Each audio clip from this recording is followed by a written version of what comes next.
Hello students.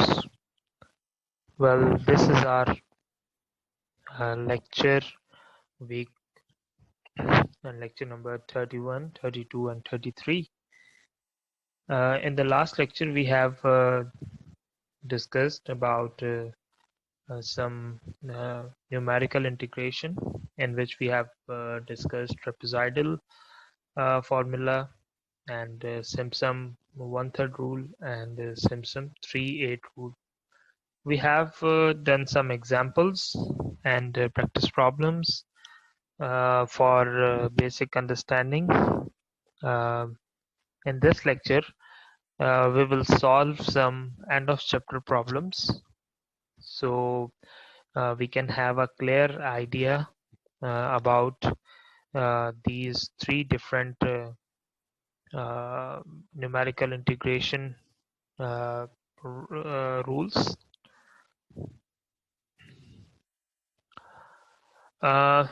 सबसे पहले इसके अंदर हम ये देख लेते हैं कि एंड ऑफ चैप्टर इसके अंदर जो ये मैंने सेलेक्ट किए हैं बेसिकली ये रैंडम सेलेक्ट किए हैं और डेफिनेटली ज़ाहिर है कि मैं सब तो ये करवा नहीं सकता एक बेटर अंडरस्टैंडिंग के लिए। तो ये जो यहाँ पे मैंने सेलेक्ट किए हैं ये बेसिकली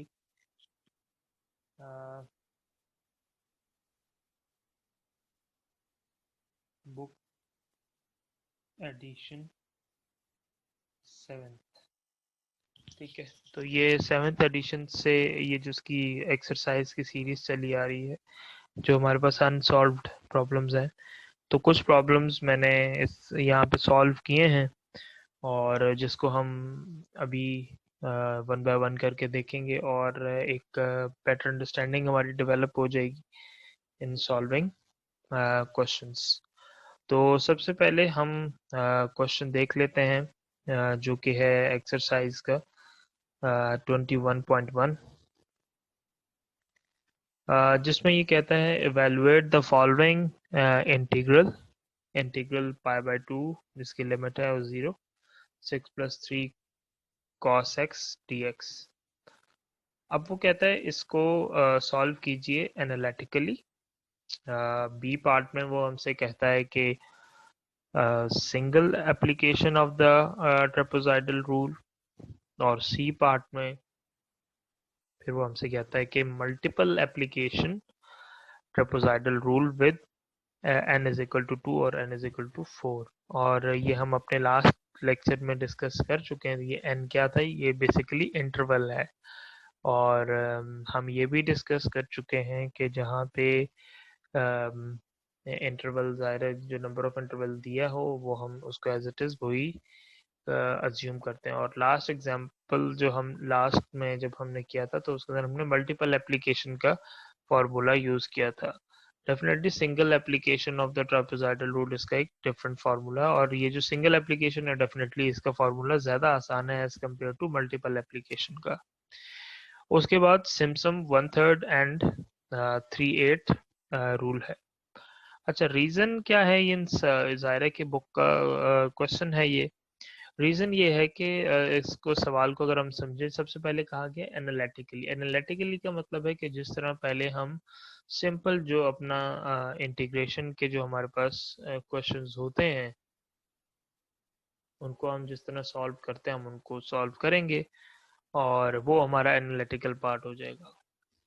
उसके बाद फिर हमें फाइंड करना single application of the trapezoidal rule.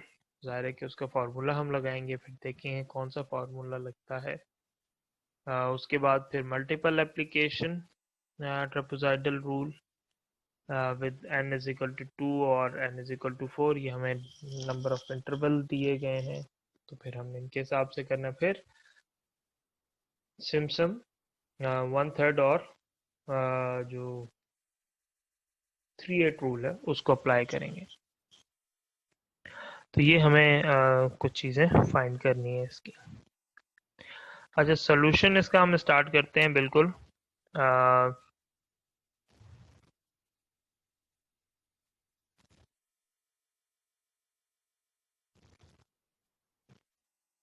ये हमारे पास जो गिवन है वो 6x प्लस 3 sin x था। बहुत सिंपल है इसको एनालिटिकली सॉल्व करना। हमें इंटीग्रेशन के बेसिक रूल से वाकिफ है। हमारे पास दो लिमिट हैं और 6x और π/2 और प्लस 3 sin, और हमारे पास x की वैल्यू π/2 है और जहाँ 0 है तो हमें पता है कि साइन 0 जो है वो 0 के इक्वल होता है। सो साइन, और यहाँ पे रिमेम्बर यहाँ पे π/2 का मतलब है साइन 90। कुछ स्टूडेंट्स इसको π/2 को गलत वो रेडियंस में लेते हैं, तो जिसकी वजह से फिर वो आंसर गलत आता है। तो यहाँ पे हमारे पास जो इसको हम सॉल्व करते हैं तो ये कैंसिल आउट हुआ और उसके बाद हमारे पास 3π+3 हमारे पास बचा, और जो इसकी कंप्लीट वैल्यू थी वो हमारे पास 12.42 आई। यानी कि जब हमने उसको एनालिटिकली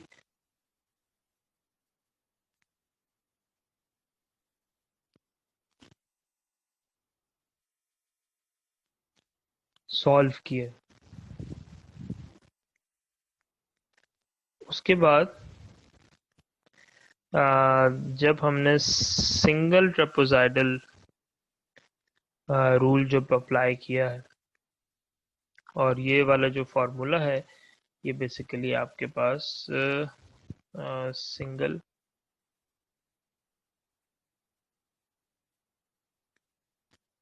ये जो फॉर्मूला है ये आपके पास सिंगल ट्रेपेजॉइडल रूल का है। बहुत सिंपल है। बी आपके पास, बी और ए क्या है, बी और ए वो आपके पास मैक्सिमम वो जो लिमिट्स हैं इंटीग्रल की वो ऑलरेडी हैं और ज़ाहिर है ये उनके फंक्शंस हैं। सिंपली आपने क्या किया यहाँ पे, क्योंकि आपके पास बी क्या था π/2 ऑलरेडी, और ए आपके पास 0 है तो π/2 - 0 π/2। उसको आगे जाके इसकी लिमिट पुट करेंगे क्योंकि हमारे पास लिमिट है 0 और 0 से लेकर π/2 तक। तो हम जानते हैं cos 0 हमारे पास किसके बराबर है, cos 0 हमारे पास 1 के इक्वल है। सो दिस टर्म, ये जो होल टर्म थी आपके पास ये वाली, ये किसके इक्वल होगी, 9 के इक्वल होगी। इसी तरह फिर ये जो आपके पास ये 3 cos वाली टर्म है, cos π/2, अब जिस तरह जो cos π/2 है वो हमें पता है कि cos π/2 जो है वो 0 को इक्वल है, तो ये होल ये 3 cos सारा क्या हो जाएगा, ये 0 हो जाएगा और दिस बिकम 6। सो 9 + 6/2, तो ये आपके पास सारी टर्म जो है वो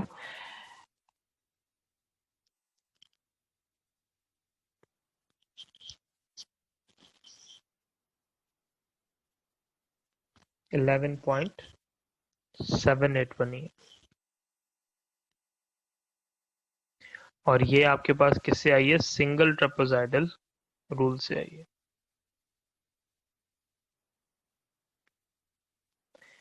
इसी तरह फिर आपके पास multiple application of the trapezoidal rule है, और हमें वहाँ पे गिवन भी था कि n इज इक्वल टू 2 और n इज इक्वल टू 4 से आप इसको सॉल्व करें। अब n इज इक्वल टू 2 का यहाँ पे जो मतलब है, क्योंकि वो ये आपके पास इंटरवल्स आपके पास गिवन है और दोनों इंटरवल से आपने इसको सॉल्व करना है।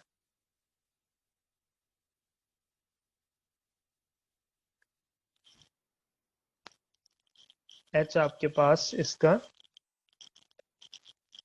स्टेप साइज है, और b - b आपके पास ऑलरेडी π/2 है, a 0 है, तो ये आपके पास जो इसका स्टेप साइज आया है वो 0.78 आया है। अब एक बात हमें बहुत अच्छे तरीके से पता है, जो हमने पहले भी जब इसको सॉल्व भी किया था, कि जब आपके पास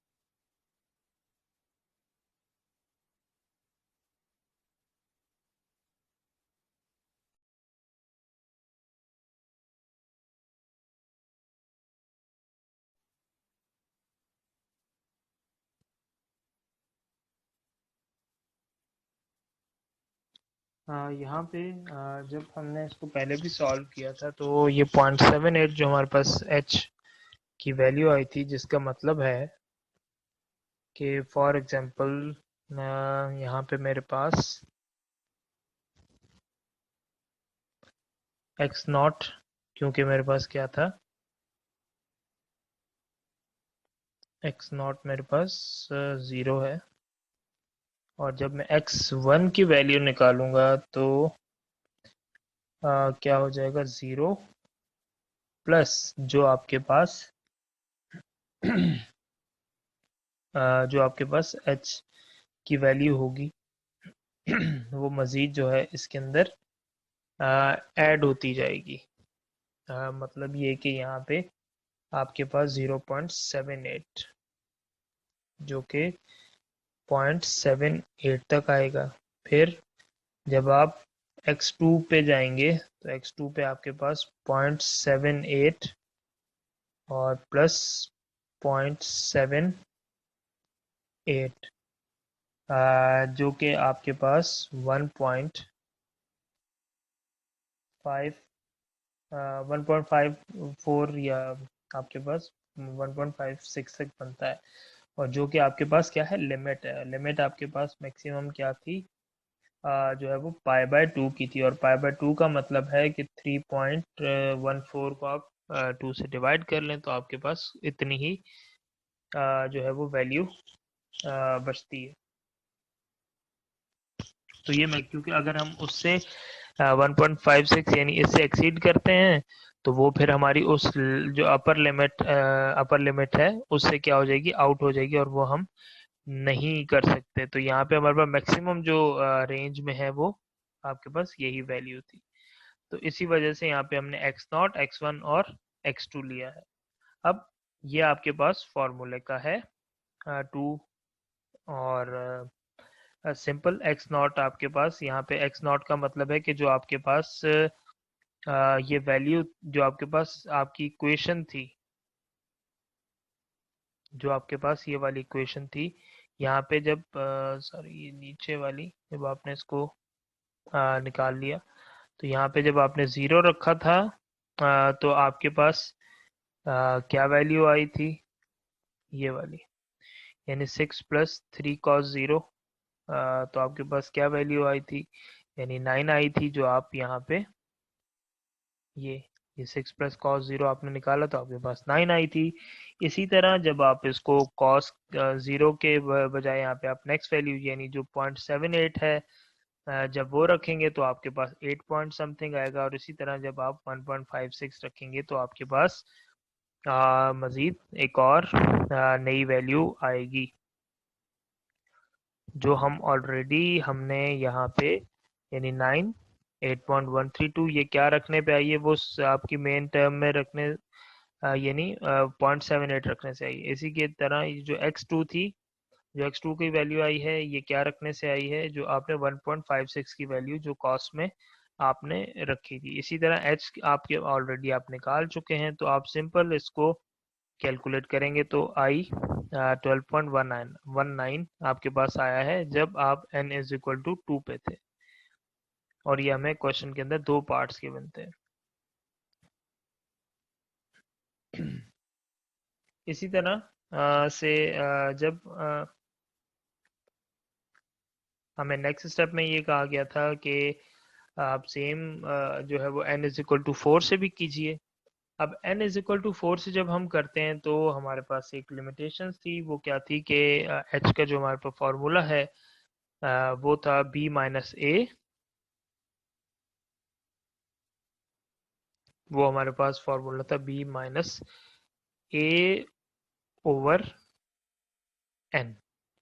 अब b यहाँ पे आपके पास था π/2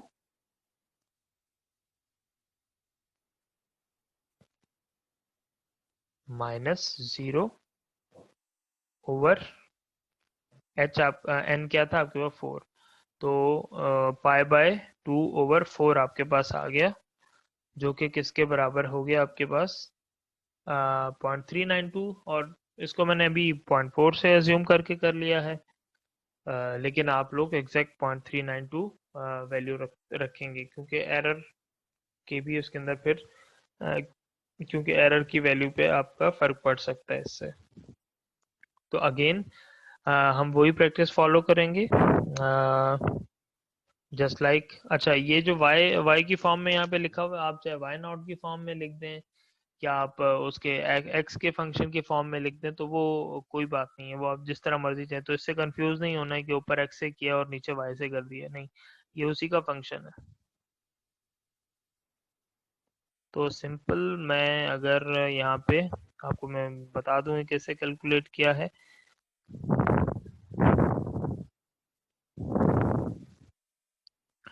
यहाँ पे आपके पास एक्स नॉट क्या था, एक्स नॉट आपके पास 0 था, फिर एक्स वन आपके पास 0.4 हुआ, जो कि आपके पास आप देख रहे हैं एच की वैल्यू निकली। इसका मतलब है अब हमारा जो एच यानी स्टेप साइज था वो क्या हो गया, 0.4 हो गया।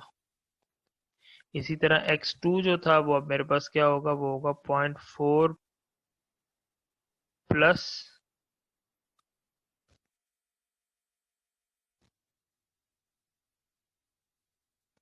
0.4, जो कि बराबर हो जाएगा 0.8 के। यहाँ पे आप देख सकते हैं 0.8 लिखा हुआ है। इसी तरह फिर जो x3 है वो हमारे पास कितना हो जाएगा, 0.8 प्लस 0.4, जो कि इक्वल है 1.2 के। देन यू हैव x4 जो कि इक्वल है 1.2 प्लस 0.4, जो कि बराबर हो जाएगा 1.6। अब 1.6 पे आप यहाँ पे आके आप क्या कर देंगे, आप रुक जाएंगे। रीजन क्या है बता चुका हूँ, क्योंकि आपके पास इंटीग्रल में जो मैक्सिमम मिनिमम लिमिट थी वो क्या थी, 0 थी, और मैक्सिमम लिमिट आपके पास क्या थी, π/2, जो कि आपके जो है वो 1.6 ही बनती है तकरीबन।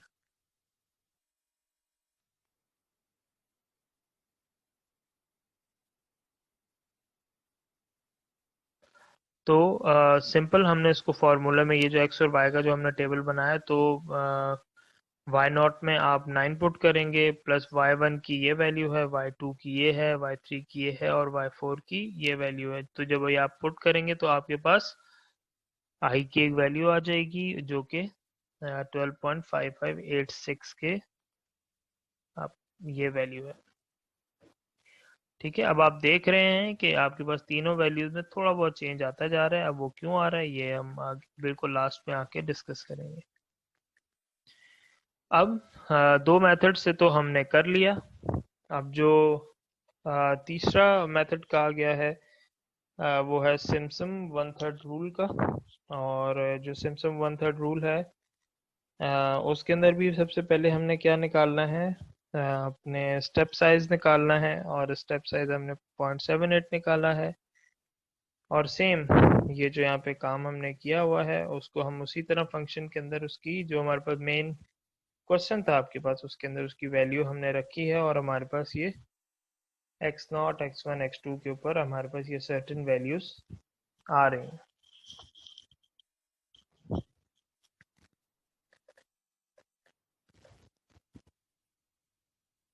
उसके बाद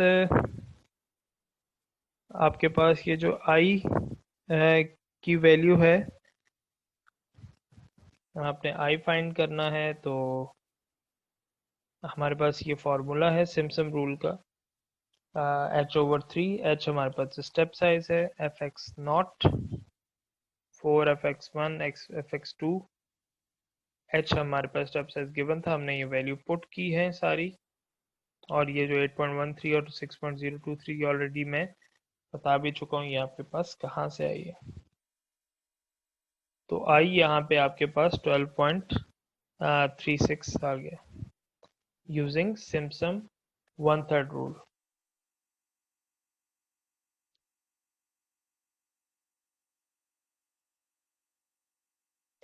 इसी तरह सिम्पसन वन थर्ड रूल को हम मजीद करेंगे, क्योंकि पहले हमने n की वैल्यू जो आपके पास इंटरवल की वैल्यू थी, क्योंकि हमारे पास क्वेश्चन में दो इंटरवल की वैल्यूज हैं, एक 2 से है और एक 4 से। तो 2 से हमने कर लिया। अब जब हम 4 से करते हैं तो again same procedure. X not आपके पास 0 है, एक्स वन आपके पास 0.3927, एक्स टू की वैल्यू है, एक्स थ्री है, फिर एक्स फोर। हमने ये सारा ये क्या है, स्टेप साइज इसमें ऐड होता गया, यानी एक्स नॉट हमारे पास 0 था, इंटीग्रल से हमें पता चला। उसके बाद एक्स वन हमारे पास 0.3927, फिर प्लस 0.3927 ये आया, फिर इसके अंदर आपने मजीद ऐड ऑन करते गए, और 1.57 जो कि आपके इंटीग्रल की मैक्सिमम लिमिट थी, वहां जाके रुक गए।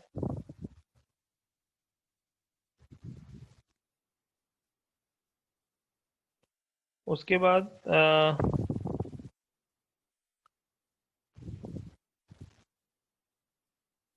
एफ एक्स नॉट जो कि 9 के इक्वल है, और एफ एक्स वन क्योंकि 0 पे आपके पास 9 वैल्यू आ रही है, और एफ एक्स वन जो है वो 8.7716, और एफ एक्स टू की जो वैल्यू है वो 8.1213, एंड एफ एक्स थ्री जो आपके पास ये वैल्यू। तो ये आपके पास एक्स फोर तक, एक्स नॉट से एक्स फोर तक आपके पास ये सारी वैल्यूज आ गई हैं। तो यहाँ पे आप सिंपल आपने क्या किया है कि जो 1/3 का आपके पास फॉर्मूला था, आपने वो फॉर्मूला इसके अंदर पुट कर दिया, जो कि हम पहले भी देख चुके हैं।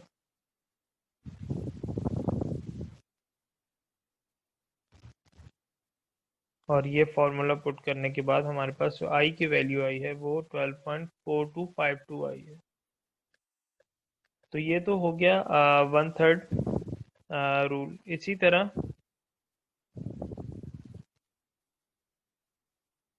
तरह हमने जो अब करना है वो बेसिकली करना है किससे,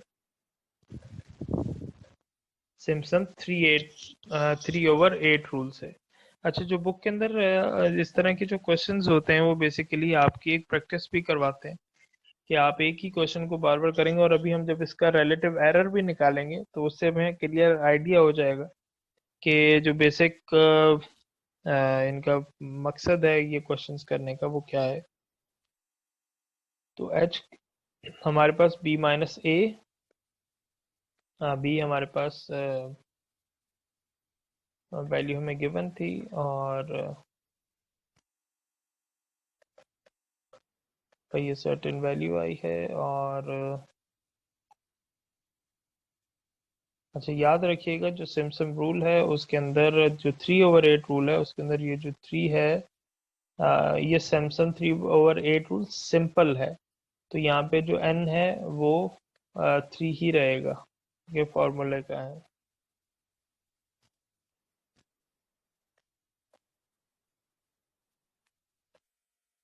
फिर एक्स नॉट 0, और इसी तरह फिर स्टेप साइज क्योंकि बढ़ता गया, x1.5235, फिर x2 का मतलब कि आप मज़ीद उसके अंदर ऐड करते जाएंगे, फिर x3 में ऐड किया जाए, और यही वो सेम वैल्यूज़ हैं जो आप इसको यहाँ पे उठा के जो मेन इक्वेशन जो आपको गिवन थी क्वेश्चन में उसके अंदर आप पुट कर देंगे।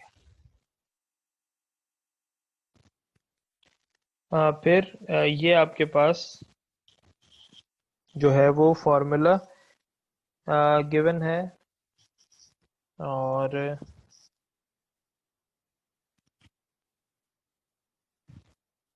इस फॉर्मूला के अंदर आप वैल्यू को पुट कर देंगे।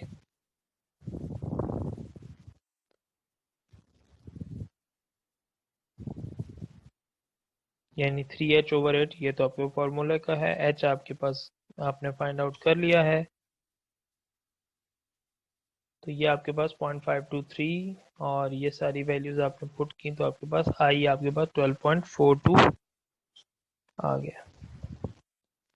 इसी तरह फिर मल्टीपल सिम्पसन रूल के थ्रू जो आपके पास क्वेश्चन में गिवन था वो आपने किया, और क्योंकि इन दोनों के फार्मूला थोड़े से चेंज हैं, ज़्यादा उसके अंदर चेंजिंग नहीं है।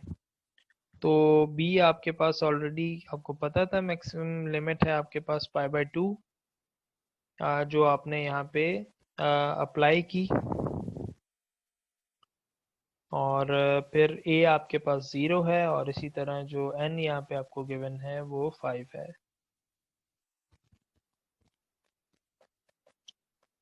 अच्छा, यहाँ पे हमने एक थोड़ा सा इसको इक्वल अनइक्वल सेगमेंट्स में किया है। जो आपके पास ऑड नंबर्स इवन नंबर था, उनको x0 से x2 हमने एक साइड पे उसको तोड़ लिया है, जो कि हमारा क्या बन रहा था, यानी ये पोर्शन था आपका पूरा,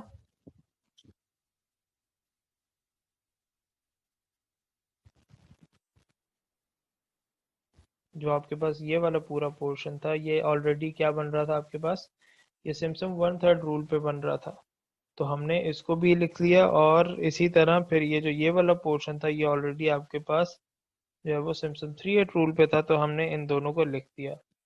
सिंपल है। और हमने जस्ट उनकी जो है जो वैल्यूज थी, वो हमने उठा के इसके अंदर फॉर्मूले के अंदर पुट की हैं, और यहाँ पे हमारे पास आई की एक वैल्यू आ गई जो कि 12.418 है।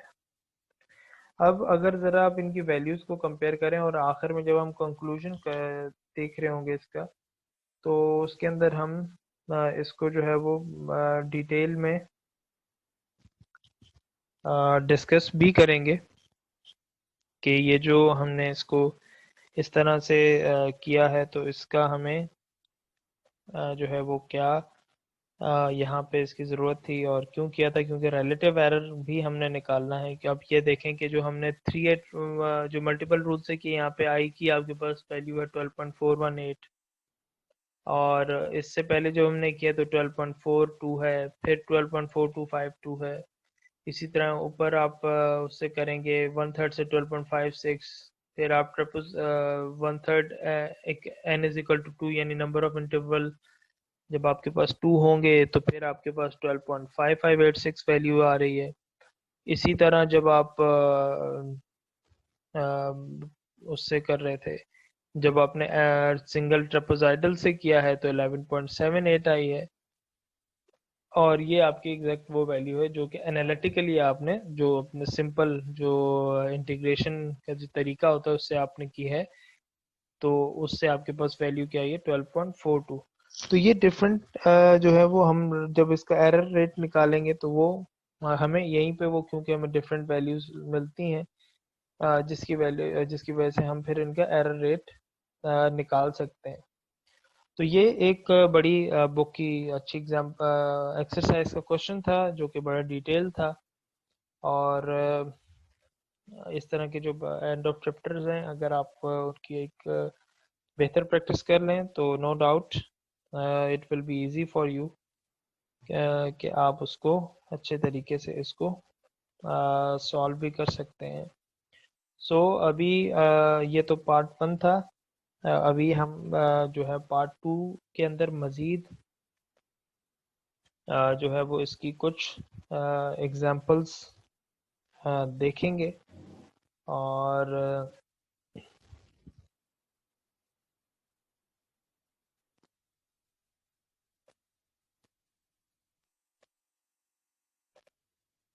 पार्ट 2 के अंदर हम मज़ीद कुछ एग्जाम्पल्स देखेंगे, और फिर ये 3 से 4 और एंड ऑफ चैप्टर प्रॉब्लम्स हैं, तो उनको हम मज़ीद उसको देखते हैं।